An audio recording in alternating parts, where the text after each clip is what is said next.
No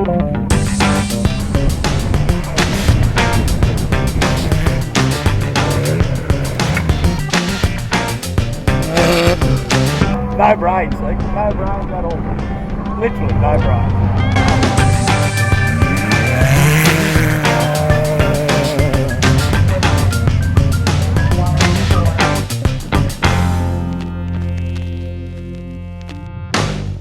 Hello everyone and welcome back to Frogs Hollow TV for episode 16.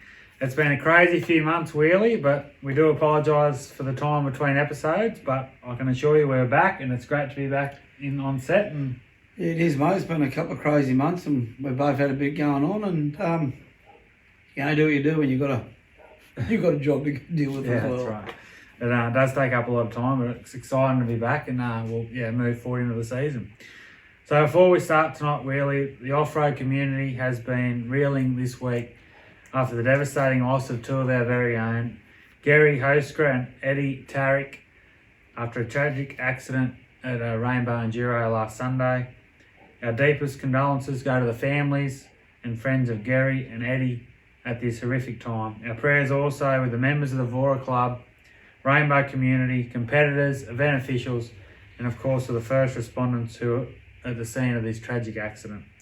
Hard to put into words, mate, but it's just, been a heartbreaking incident for all. Yeah, it's, you're dead right, Toby. I think you just summed it up, mate. It's one of them things that you don't realise. We love our sport, but it can go wrong. And it actually gives me goosebumps talking about it. And like I said, mate, the first responders and the family and the friends and the whole off-road community, it's just, it's sad. No words, really. No. Also, really, we learnt yesterday morning the tragic passing of off-road legend and icon Les Sivia. Les was an inspiration to so many. He would help anyone and will be long remembered as a wonderful human being and a huge reason behind others getting involved in the sport, especially through the 80s and 90s. Yep. His success in a Nissan Patrol over 2 decades was amazing. 17 Australian Class 7 titles and an outright title in 1987. Les will be missed by all. Obviously, we'll pass our condolences on to Les's wife Jan, daughters Bobby and Katie, and of course the rest of the extended family and friends. Of course, Les was the father of all of Andy Ryan and Shannon Rich. And legends like that. Obviously, we've both been lucky enough to talk to Les a few times over the years, and it's just, he's one of them blokes where you wish you could be there when he was in his prime, but I wish I was a bit younger, mate. I'm a bit older than me, so I was back in them days, but even Terry them used to say, mate, he could drive a Nissan and just drive the doors off it. Yeah, sort of said, if I can't break it, no one will. That was his motto, I think. That's what it was. Yeah, we pass our condolences, and it's a sad week for the sport. But on to tonight's show, Wheelie, and brought to you again by our great partners TC Media and Rose and Sons Earth Moving. Wheelie, we're fortunate enough to be announcing a new gold partner in Mickey Thompson Tyres. Mickey Thompson Tyres. It's been in the loop for a little while now, but massive thanks to Jeff Newick at Mickey Thompson Tyres, and it's a worldwide leader in performance four-wheel drive off-road tyres.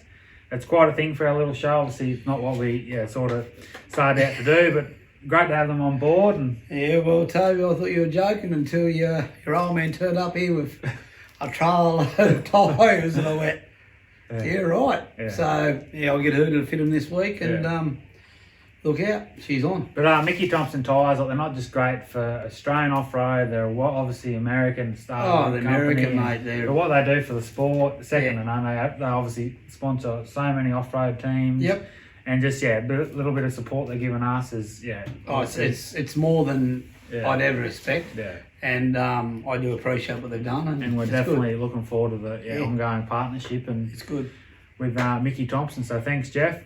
So before we start tonight's episode, we'd like to thank again our amazing contributors for providing the goods. On this episode, you'll be treated to some stunning coverage, which is just part and parcel of our show now. Everyone gets in and helps out, and I do annoy a few of the media sort of guys and photographers and videos, but they do love supplying their footage, and you've only got to get in there and say, we want this, or can we get this, and for the show, and it's just instantly send it over. They do. They're actually, without the supporters, since day dot, since the first ever episode, mate. We couldn't do it without them. You can't do it without them, and until the day that it hopefully never stops, but we can't do it without them, mate. Yeah. Simple as.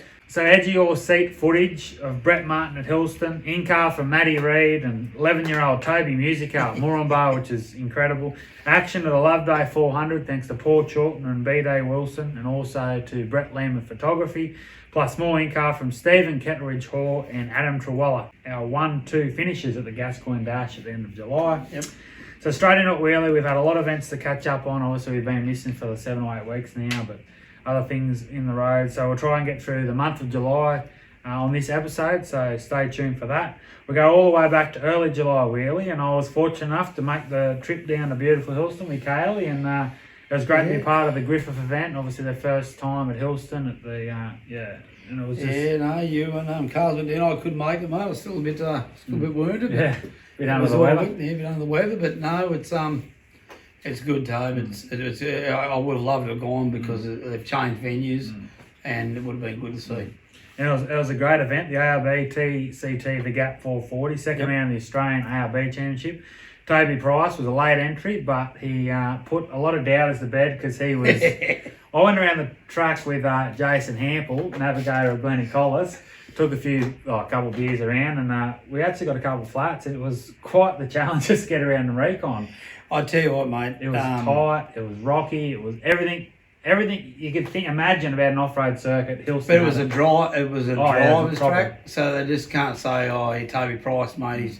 He's won the Alice Springs. He's done this, mate. He can actually drive no matter if you're in a straight line in the desert or you're in through trees. He proved that. He proved it. He's a freak. There's no words. It is. And talking to Greg Gartner after the race, and he backed up everyone's ideas and thoughts about the weekend. How he come home after 440 kilometres of that track without every panel on. Yeah. Greg Gartner just said, mate, that's off the charts.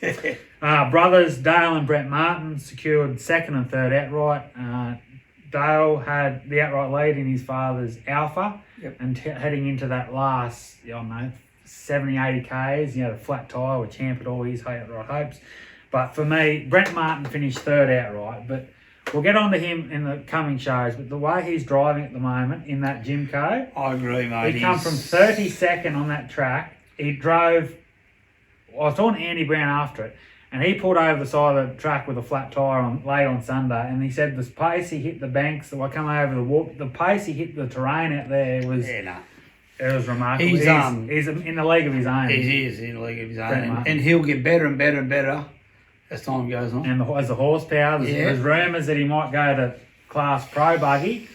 Oh, God. A bit early, but I was obviously done the presentation at Gundawindi a few weeks ago, and Danny Brown was the main man, and he commented and said, once he gets that extra bit of horsepower and after the pro buggy, he said, well, we may as well just play for second and third, because he'll be unbeatable once he gets up there. I won't argue. Like I said, I watched him at Gundy, and he was a freak. Absolute freak. But the son of Craig Martin, he's... What do you do? It's funny how it works, but you look at the family trees and the Burrows, Matty coming through, the Bentleys, there's 3 Bentleys at Don River. It's quite remarkable. The Owens, it does happen. It does happen, and thing. It happens in our own town. Like, you got to have a look at Terry. The road. How could steer the doors off anything? Yeah. Give him a chance. Yeah. He sold the car and he's out of it now, but mate, he proved that point. He can prove it. Yeah. So it doesn't matter what town or what state you're in. If it's in the family genes, it's in the family genes. So it was a great weekend. Obviously, Dean McGinley, his wife Ashley, Richo, the Grahams, everyone just chipped in. It was a tremendous event down there at Hillston. The next weekend, I then headed north to Moranbah for round 4 of the Queensland ARB Mickey Thompson Championship, and hosted by Mick Misford and the Mackay Off-Road Racing Club, the second time up there, the Primec 100. And it was another cracker event, but holy dooly, Kai Camilleri, 16-year-old, he literally drove the doors off that Can-Am all weekend long. I watched it, and I watched your footage all weekend, and I'll tell you what, God, when he becomes of age and steps up into a bigger car. Yeah. Oh, yeah. And there's some thoughts for the future for young Kai. Obviously, when I watched him come around those corners back towards the commentator where I was sitting on the truck. Yeah, on the S-Bends there. Obviously, Kai Floyd was there last year and dominated. Kai Camilleri was there this year, and the resemblance of them two was freaky. He literally broke. I think he broke front axles both times, heats on the Sunday.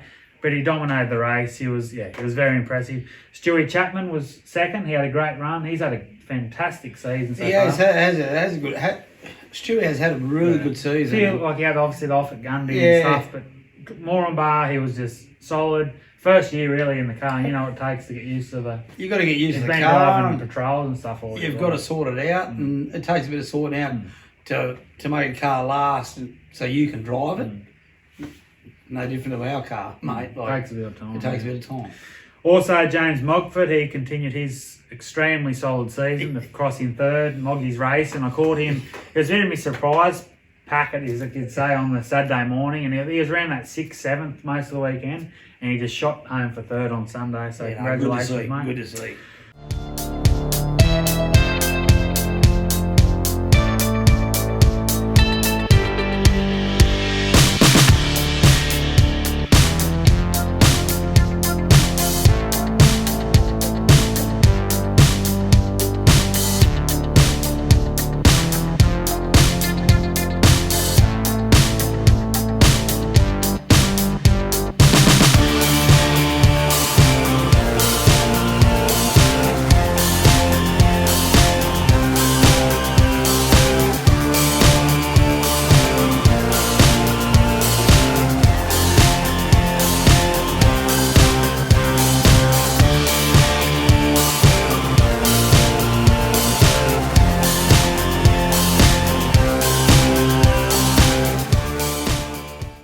Also, we went to the final weekend of July, and it was just a blockbuster weekend all across Australia. I actually was fortunate enough to travel down with Howes Motorsports, so that was a bit of an adventure. I enjoyed my time with those guys. Obviously, it's a privilege to travel with Glenn and Ali and the team. And it is Josh was a bit of a late withdrawal. That was a bit of a shame, but we headed down there, and for round 4, the 2022 Motorsport Australian Championship, really. And well, I don't know. I'm not rubbing it in, soldering the wound really, but the 2 laps plus the prologue I did with Mr. Aaron Havey, I mean, the man of all men, the man of men, it was, I've got no words. I mean, the way handles, corners, speed. I just sat back. You have to rub it in, mate. Like, honestly, I had to. Poor old 62, mate. It's got feelings, you know. I actually had a retirement speech written out on the podium, but I didn't get the mic. I was going to call it time. It was that good. We might get you in one day. Yeah. I don't know if you. It was unbelievable. And the Havey team, they had an engine drum after recon on the Friday, before the prologue, and the way they handled things, the whole team, and it was extraordinary. There was a sense of, at one stage, the weekend could have been over. Aaron looked at me and gave me a glare and was like, if this is an engine, we're out. But the way, when they were working on the car, my mechanical sense is, I was just watching, going, how he's going, like nothing. But the smiles on their faces, it doesn't worry. No, it doesn't worry. And that's what it's about. And that's what it's about, mate. It's about having fun with the family. End of the day, Aaron's I don't like to use the word freak, but he is Aaron Havey, Brent Martin, Josh. There's that top 3 or 4 competitors, and Aaron Havey is right up there. And he won the AORC Loveday 400. Yep. Tony Waitley, they put on a great show. Jody Barron down there. They always do. 12 and a half minutes he won that event by. It's a long way. Like, you and me have raced there, and I'll tell you right now, it's a brutal track. It's a challenge, especially in over the back or back of the bar. Oh yeah, God. Even OBR commented a few times. It's brutal, mate. And, poor old Bowen, he did a few laps. But anyway, we'll move on to second. And Brad and Paris Gallard, the father and daughter combination. Of course, Chelsea navigated. She did the last 8 laps with Aaron when I stepped aside, and I was very satisfied with my 2 laps. I was happy with that. Brad and Paris drove consistently all weekend to finish second outright, so they took home second place. Obviously, Shannon Wrench was third. Ryan Taylor was thereabouts. I was fighting for 2. Wrench had the engine issue. Ryan Taylor and Kai had that, I think there was a lead come off on the battery alternator, so there was power, so that was put them out. They finished 10th, but I mean, Gallard he's won the Think Desert race, and it was great to see Brad back at where he belongs. And that's the good thing. It's good to see them guys are starting to sort it out and be where they're meant to be. Like, there's a lot of money involved also, but them blokes, no matter what happens, they still like, you go and have a yarn to them, it doesn't matter. They don't care. They're bloody good blokes. And Gary and Tamara Turnbull, they've, I felt sorry for those guys that Think Desert race. I'm not going to get into what happened up there, but for those guys to start, they're 8th outright into the final 2 laps, so the final 80 Ks, and I was just stoked to be in the top 10. They finished on the podium. They finished 3rd outright. I believe it was Gary's first, I don't like to use the veteran term because I've been in trouble a couple of times for using the veteran term, but Gary would have to, he's been around for a long, long time. It's his first AORC podium for 36 years, I think. So it's a long time. It's a long time, but I tell you what, well deserved. Yeah, that was a great drive. He's got the gym code dialed in. Actually, I haven't seen his entry on Kalgoorlie yet, but I'm sure they'll be over there. Also, a big shout out to Brett Comiskey and the team up there. Funny story. I did pay the consequences for hopping in the trophy truck, but Saturday afternoon I got a bit of a Dan McKenzie come up to me and said, "Are you available?" I said, "Yeah." He said, "We need your helmet, we need you, and you need your suit and your navigating skills." Like, oh, I'm nearly retired, I think, Dan. So he went out there and did the 1 lap, and then like Corey was very sick, and Sunday morning he woke up and I think he felt good, and then about 3 or 4 minutes later, Dan's come out of the truck and said, "You got that suit ready?" I was getting out of my bed and just getting ready to roll my swag up and go down and get some footage, and I was back in the truck with Brett, and poor old Brett, we got it on the second lap of the second section. We did get a massive flat tyre, and things went a bit AWOL. What do we? Because you're not my roommate. No, you're no good at cutting no tyres, okay? Nearly broke me back lifting the tyre off the back.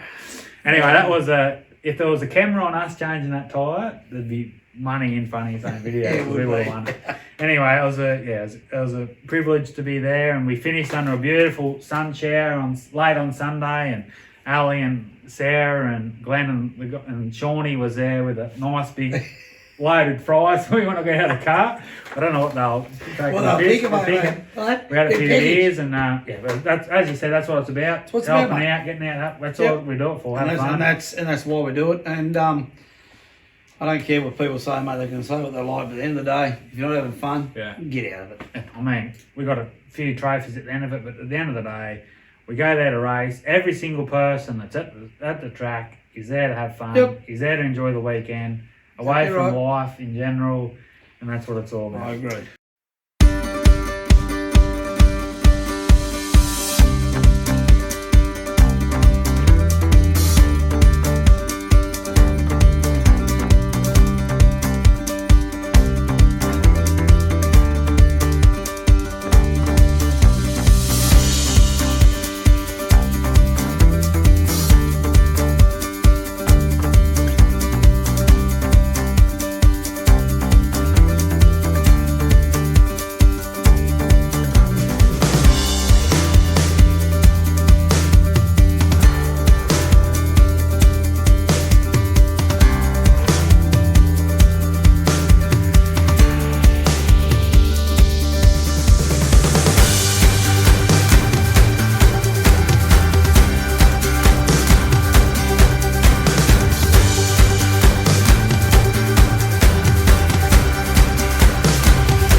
Also, the Kickstarter's Gascoyne Dash was held over at Carnarvon and the Gascoyne Junction the same weekend. Motorsport Australia, Western Australia in round 3. Stephen Kettridge Hall took home a dominant win, finishing 15 minutes ahead of championship front runner Adam Trawalla after 410 kilometres of fast, hectic action through parts of the riverbed, open desert scrub terrain, whilst a further 3.5 minutes back in third was former Western Australian champion Jared Percival.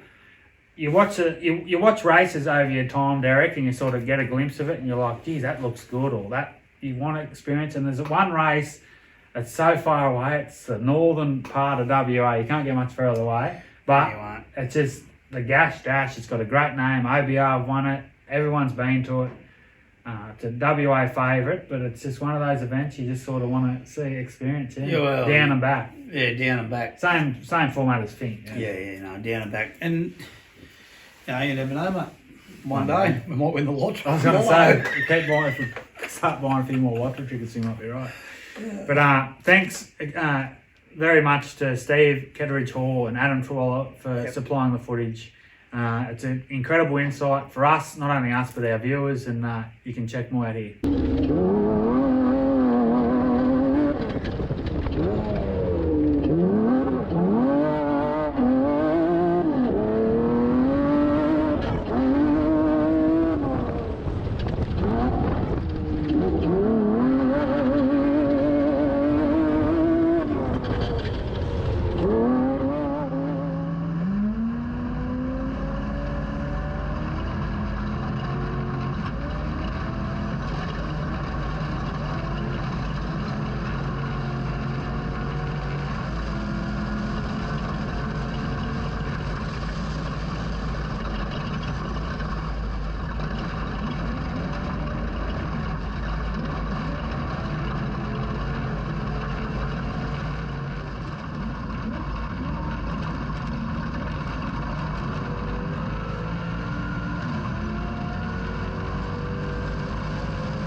So thanks again, boys. Great stuff. WA action is alive and well. And guess who will be at the KDR 400 in about 6 weeks' time?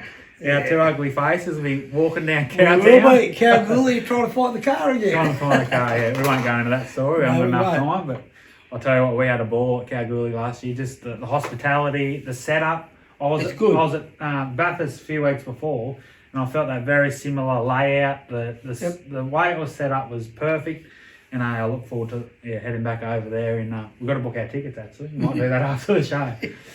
Also, the Alice Springs 12 Hour was held on the last day of July and was won by Team Fireball of Harry Weckett and Jason Wilson, a couple of young fellas up there in Alice Springs. They completed 15 laps of the 60-kilometre track in 12 hours. That's pretty impressive. That's a lot of racing.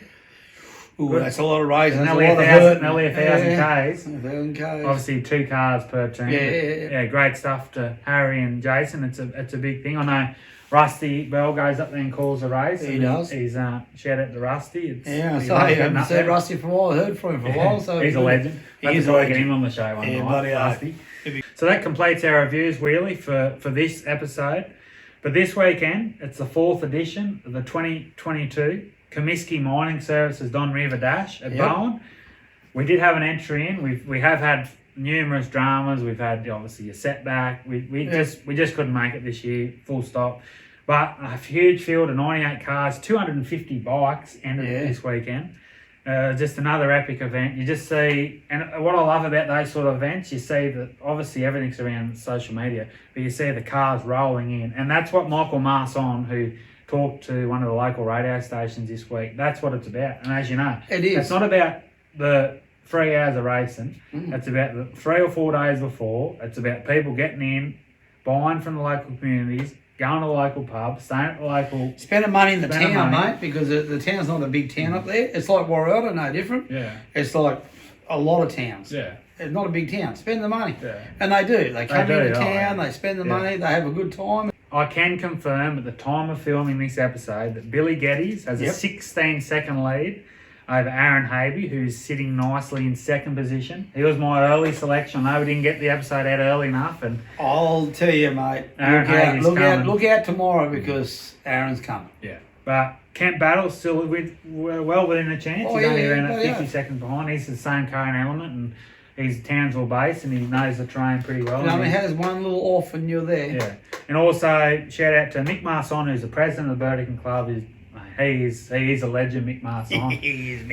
Mick's a good bloke, mate. He bends over backwards for not only his event, not only his race team, but Australian off-road in general. I agree. And he's got his heart in it. And also shout out to Clayton Chapman, who Clayton. we might be seeing him this week. We might be seeing him this week. But he's sitting in 5th outright. And I'll tell you what, mate, if he has a clean run, you don't get him out. He'll be on the podium, mate. For sure. I guarantee it.